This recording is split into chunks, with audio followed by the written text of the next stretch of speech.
Welcome back to The Explainer. Today, we are completely flipping the script on how you view debt. Seriously, if you have ever felt overwhelmed, confused, or even just a little bit ashamed about your financial situation, you are exactly in the right place. We're going to break this all down logically, visually, and super efficiently. Let's get right into it. Just say that word out loud to most people and watch their face. Debt. I want to acknowledge right up front the immediate, heavy feelings that usually bubble up the second you hear it. Anxiety, shame, stress, maybe even a little cold sweat. It's a loaded word, right? And honestly, it makes total sense because that is exactly how most of us were raised to think about it. We're told debt is bad, debt is dangerous. If you have debt, well, it must mean you've somehow failed at managing your money. So really, does that word make you sweat? Look, if it does, it's completely okay. Your fear is incredibly valid, especially since certain types of debt are literally designed to keep you trapped. But here's the massive secret that nobody tells you, and exactly what we're unpacking today. Some of the absolute wealthiest people in the world carry enormous amounts of debt. We're talking millions. And they don't do it by accident. No way. They do it strategically. They know something most people don't, which is that not all debt is the same. Okay, think about it like this. Imagine a fire. Fire can completely burn your house down, right? It can absolutely destroy everything you own. But that exact same fire can cook your dinner, heat your home in the dead of winter, and power massive engines. The fire itself didn't change at all. It's just a tool. What matters is entirely how you use it. Well, debt is exactly the same. The tool isn't the problem. How you use it and whether you actually understand it is absolutely everything. It can either destroy your future or it can build incredible wealth. So let's dive into this and separate the good from the bad. What actually makes a debt good? Well, we're basically looking for two very specific key qualities. Number one, the borrowed money is used to acquire an asset that either grows in value or generates income for you over time. And number two, the cost of borrowing that money, the interest rate, is actually lower than the return you're going to get from that asset. Let's walk through the clearest examples of this good debt. First up, mortgages. When you borrow money to buy a home, you're buying an asset that historically goes up in value. Plus, you're building equity with every single payment, whereas paying rent gives you a 0% return. Next, strategic student loans. And I really want to emphasize that word, strategic. Borrowing 40 grand to become an engineer making 80 grand more per year, that is an incredible return on investment. But borrowing $120,000 for a career that caps out at $35,000, yeah, that's a totally different conversation. Finally, business loans. Borrowing to start or grow a business that generates more new revenue than the cost of the loan is just a classic wealth building move.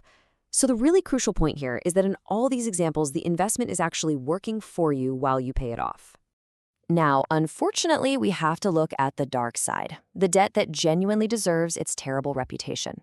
We call it a trap for a very good reason. Bad debt is borrowed money used to buy things that lose value or just disappear entirely the exact moment you consume them. And to make matters even worse, it almost always comes with a sky-high interest rate that makes it incredibly expensive to carry around. All right, these are the classic traps you absolutely need to watch out for. Payday loans are first. These are just predatory, full stop. With interest rates hitting 300 to 400% a year, they're designed to trap you in a desperate cycle. Avoid them like the plague. Then we have unaffordable car loans. A car loses value the literal second you drive it off the lot. If you have to stretch a loan out to 72 months just to make the monthly payment feel okay, you're going to quickly owe way more than the car is even worth.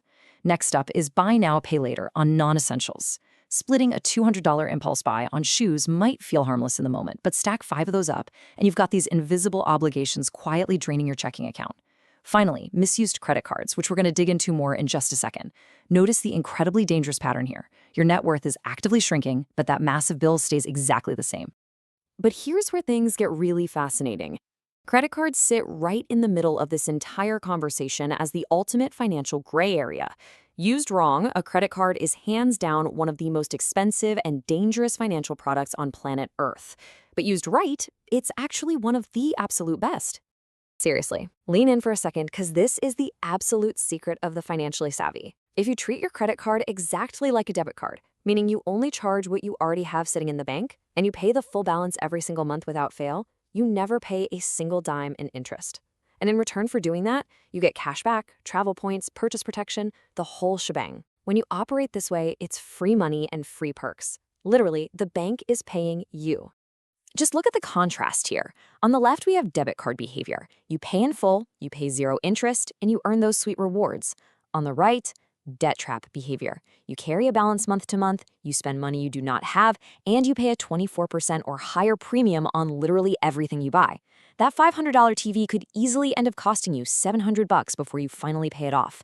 It is the exact same piece of plastic, the exact same financial product, but it yields completely opposite outcomes based entirely on your behavior. Okay, earlier I promised you a fast way to evaluate debt so you never have to be confused again. So here is the super simple 10-second, two-question framework that most people unfortunately never learn, but it's going to instantly clarify any financial decision you're about to make. Question 1. Does this debt fund something that grows in value or earns me more money over time? Think back to the mortgage, the strategic education, the business investment.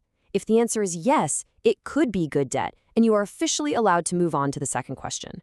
But if the answer is no, if you are financing a flat-screen TV, a shopping spree, or taking out a payday loan, it is bad debt, full stop. Do not pass go, you stop right there. Now, if you got a yes on the first one, you ask question 2. Is the interest rate lower than the expected return? Because the math literally has to work. A 6% mortgage on a home that appreciates at 5% a year, plus saves you from throwing your money away on rent? That math works beautifully. A 5% student loan for a career that radically boosts your earning potential? The math works. But a 24% credit card to go on vacation? That math never, ever works. If the cost to borrow is higher than what you'll ultimately gain, it's a bad move every single time. All right, let's just take a quick breath here.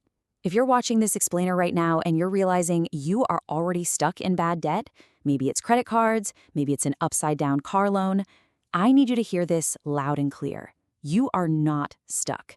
Debt is a lot of things, but at the end of the day, it's just a math problem. And hey, math problems have solutions. You didn't build this debt overnight, and you won't fix it overnight. But with a solid, clear plan, it goes away so much faster than you think. So here's your 4-step escape plan. Step 1. List every single debt you have. The amount, the interest rate, the minimum payment. Get it all out on paper. Visibility kills anxiety. Step 2.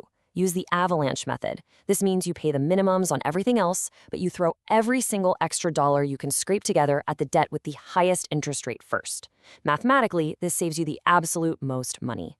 Step 3, find extra money to accelerate the whole process. Cancel unused subscriptions, pick up a side shift, sell some stuff you don't need. Every extra $50 put toward a 24% interest credit card is effectively giving yourself a guaranteed 24% return. And step 4, once that first high-interest debt is completely gone, take that entire monthly payment and roll it straight over into the next one. Your payoff speed will literally compound as you go down the list. At the end of the day, the absolute biggest takeaway I want you to walk away with is this.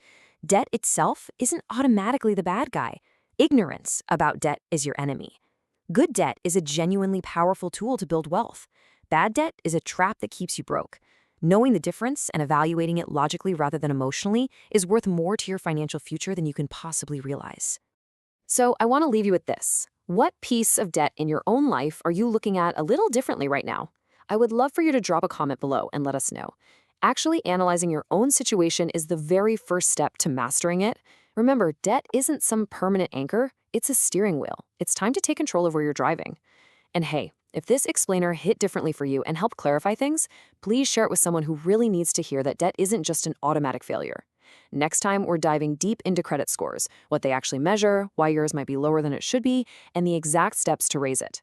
It connects perfectly to everything we just covered today. I'll see you then. Let's keep building.